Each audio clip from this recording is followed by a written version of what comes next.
listen, I read the blogs too. I talk to people. People like Buicks. I think people think it's a bit anonymous on the road.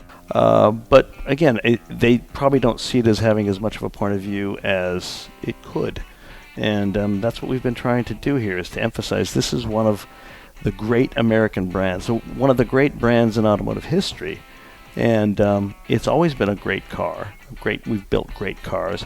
Now we're trying to get the design language to the point where it really gets people's attention. It's called the Wildcat.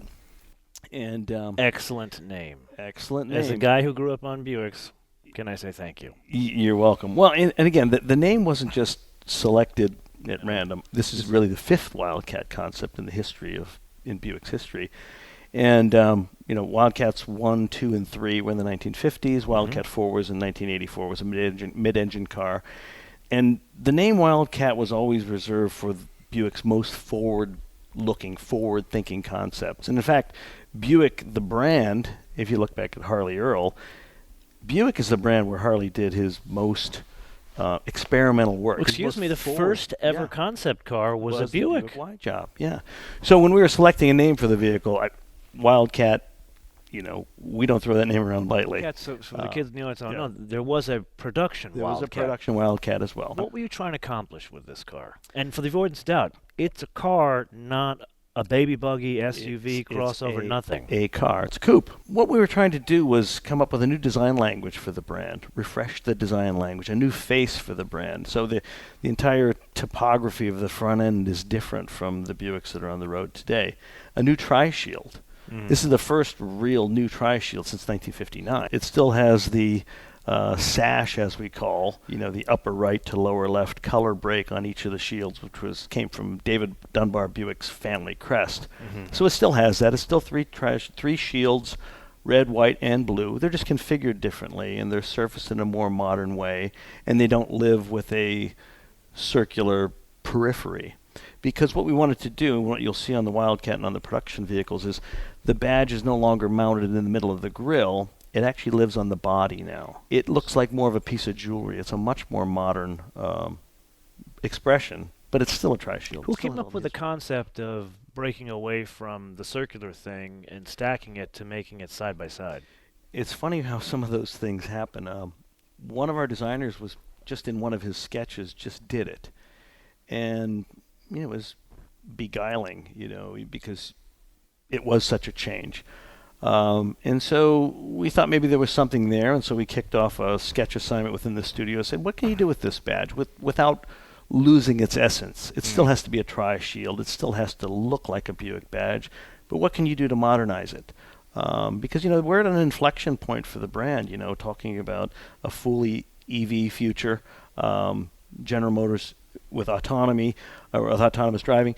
We're at an inflection point in the industry. It's an important point you're making here. So when you say fully EV future, there's been, Mary Barrowitz came out 2 years ago now and said GM's going to be all EV by 2035. But then there's the Mercedes of the world that said if the market dictates, we'll be all EV by, or at least have all EV alternatives in each one of our segments by 2030. What is it for Buick? Well, Buick's not Mercedes. We're very different brands. Our message is full EV by 2030. I noticed the combination of the way the daylight opening works, and you look down onto what, they're not gull-wing doors. We call it a semi-swing door. So the doors, they're long doors, and to aid entry and egress, as the doors open, the roof panels on both sides pivot up about 15 degrees. So we call it a semi-swing. They open just a bit. They're like a mini gull wing, so to speak. So to me, it gives the whole car, especially from the plan view and the daylight opening, it looks like an Aston Martin Zagato almost. Yeah, I mean, what are you going for there? Yeah, I mean, we didn't obviously reference Aston Martin, but you know me, I've been raised on a diet of European coach so this builders. guy is Mr. Italian car. He's had them all, fixed them all, and been stranded on the side of the road by Italian cars. More than I care to mention. You think of the cars of the Italian coach-built era, whether it be Zagato, Pininfarina, Bertone, Vignale, Ghia. There were a lot of full surfaces, full but with tension. And so if you look at the roof panel on the Wildcat. That's the way it is. It's got a lot of section to it, but there's a lot of tension to it as well. It's not a fat section. It's a full section. And you'll see that on the fenders. You're talking about a car or a woman? A car in this case. Okay, let's switch gears here a bit. Yeah. And let's go from, this is a concept car. It's not intended for production. But let's transition into a discussion of what is going to come from this. Mm-hmm. So, the most important question, will there be a car, not a crossover, not an SUV, not a baby buggy, will there be a car that will come out of this? I can't give you an answer on that yet because you don't talk about future products. Talk about future products. You've been in this for a long time. Yeah, but what I like to do is read faces, and something tells me the desire you may for be better at reading faces than your audience. You know, we explore all sorts of vehicle categories, and not all of them make it into production. You know, so I can't confirm. Right I get it. Yeah. But if I'm reading that face correctly, there's a desire inside of Mr. Boniface to make a car out of this. We'll move on to the next thing. So, what aspect of this will indeed be a real thing? The biggest part is the face. You know, with the low mouth, the high lamps, and the body-mounted badge, and the shape of the grille, the shape of the body formations, the headlamp and tail lamp signatures. You'll see that translated across the whole range. They won't be Russian dolls. They won't be just different sizes of the same vehicle. You bring up a very good point there. It's as if you were watching a recent, matter of fact, today's episode, the new C-Class. Mm-hmm. Attractive, but it is Russian dolls. Mm-hmm. They started with the W223S class. Mm-hmm. They went to the E and then the C. And to me, okay, it's pretty, but I want a differentiation. I don't want small, medium, or large. Was this a big debate inside of Buick? It was a very big debate, not so much inside Buick, but in the studio. So you can imagine when I kicked the designers off on this new face, I said, we can do anything we want. What does Buick want to be? And one of our young designers came up with this language with the low mouth, the high lamp. Yeah, and so all of the other designers in the studio started to copy that and just cut and paste it onto the other themes. And I said, hold on a minute. When I say I like that, it doesn't mean I want you to do that. I said just take away three things, the low mouth, the high lamps, and the body-mounted badge. And from there you have freedom.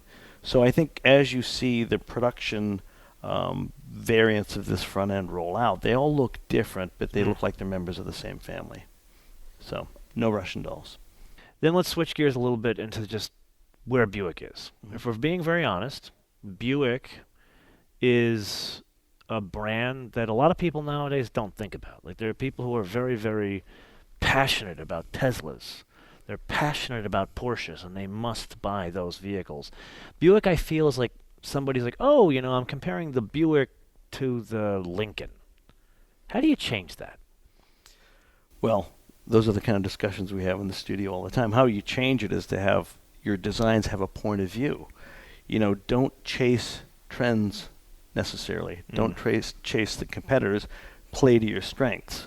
So when I talk about that historical tie with the landscape of our front end to the famous Buicks of yore, and the sculptural beauty, these are things that we can own. These are things we can lean into. And, you know, so if you look back to, let's use the 1950s again, Buick's design language at that time was one of optimism, forward-looking, forward thinking. You know, at that time the future was the jet age, so everything was jet and turbine powered. So this vehicle doesn't look like it's pointing toward the jet age, it's pointing toward an EV future, but with the same sort of optimism. So we borrowed that optimism and experimentation that Buick had in the 50s and applied it to today's milieu, so to speak. I get it. A lot of history in Buick. Like, if I had the space, I totally want to get a 65 Electra 225 You convertible. need a lot of space. Need a lot of space. 225 inches long. But beautiful, wouldn't you agree? Oh, yeah. I'm thinking red, black interior, and I want the one with the little console in the center. With you. Totally want one of those. We'll go in halvesies on it. I'll do it. If you store it, I'll totally do that. I'm being dead serious. Just got to speak to your wife about that. But what are the strengths of Buick today in 2020? Not this concept car. Yeah. But today. They're beautiful cars. You look at Buicks on the road, they're very handsome cars. They're very quiet. They're very smooth. They've got great reliability numbers. And they're pleasing. And so I don't want to lose that part of the brand. We were just trying to take the language to a place where it had even more of a unique point of view. Something that would stand out more in the marketplace and not, be anonymous. And I'm not saying that Buicks today are anonymous. They're not. But I think what you see with the new design language is it doesn't look like anything else on the road. So you haven't been on the show in a while. No, I haven't. So I'm out of practice. A lot out of practice. And we're going to fix this. We're going to have you back on in July. We're going to do a full Inside the MotoMan studio with you so everybody understands really how amazing your history is, aside from Buick. But this is the point of the episode where we turn this around to the audience. And this is where I solicit feedback. But I'm gonna solicit very specific feedback. What do they think are the strengths of Buick today? I don't mean from my 65 Electra, the wide job, but what do they honestly think? Because this is feedback I think you need to basically take what you've done, this beautiful thing. Like, this is a stunning looking car. But I think Buick needs some swagger again, and this car has it. I think people think it's a bit anonymous on the road. You said it, I didn't. And that's the honest truth. Listen, I read the blogs too. I talk to people. People like Buicks. But again, they probably don't see it as having as much of a point of view as it could. And that's what we've been trying to do here, is to emphasize this is one of the great American brands, so one of the great brands in automotive history. And it's always been a great car. We've built great cars. Now we're trying to get the design language to the point where it really gets people's attention. So the feedback we're specifically looking for here is, A, what do you think the strengths of Buick are today? And B, this is the tough one, what does Buick, meaning this is the man that runs it, what does Buick need to do to get you to consider to get one? I think that's a tall order. They're all going to say, build me a coupe. That's brown diesel with a manual transmission, rear-wheel drive. They're going to say, give me a dual clutch. You know what? But okay, let's give some direction here. No, what he and I drive is totally different. We drive cars that are unreliable, that will leave us on the side of the road at least once a year, and often do. He's worse than me. Like, I like German sports cars. He likes Italian sports cars. This is a massive disease this man got from his amazing father. But in all seriousness, people who are practical, that's what we're looking. We're looking for feedback from people like that. Yeah. What would make them say, you know what, I don't want a Tesla Model Y, or I don't want an Ioniq 5. What can you guys do to make that, basically convince them? How quickly can we get that feedback? You're going to get it well, today's June 1st. They're going to give it quick, and you better start looking at it, and then I'll have you back on the show, and we'll go through it together. How about that? Yeah. Okay, so comments below or via our social media, MotoManTV on word, MotoManTV on word, Facebook, Twitter, and Instagram. And with that, I want to leave you with a little bit of a fun fact. And I don't know if you know this about Buick. I'm a big Dave Ramsey guy. Do you know who Dave Ramsey is? I don't know Dave Ramsey. Dave Ramsey is this financial guru on the radio. It's like, I think, the number 2. Oh, I think I know. Is he the bald guy? Bald guy, preaches a no-debt life. Completely changed my life. Love this guy. So much so I teach one of these classes at my church. He recently came out with a new book, Everyday Millionaires, and it was a study on real millionaires. Not what people think that, oh my God, millionaires are rap stars or they're sports stars and they make $1 million a year. He defines what a millionaire is and how most people got it. And then he's got the white paper that he based the whole book on at the back. And it broke down the brands of cars that millionaires drive. Not what you think. I'm thinking Mercedes, right? I'm thinking Audis, Teslas. Guess what was in the top 3? Buick. I was blown away. I love you, man, but I was blown away. Well, so, and anyone who follows the industry knows that Buick is a huge brand. I mean, Buick outsells Cadillac in North America, and I didn't know that. Yeah. Fact check me. I am going to fact check you on that. So we're trading facts here. But in China, we sell close to 1 million vehicles a year, and we sell 15 models of Buick in China. Buick is a huge brand overseas. Everyone knows that story by now, but Yeah. I think it's more interesting what you and I just came up with. The fact that A, it outsells Cadillac, although I don't think that's going to be for long, and B, more millionaires drive Buicks. Yeah. So until we see you in the next episode, bis später.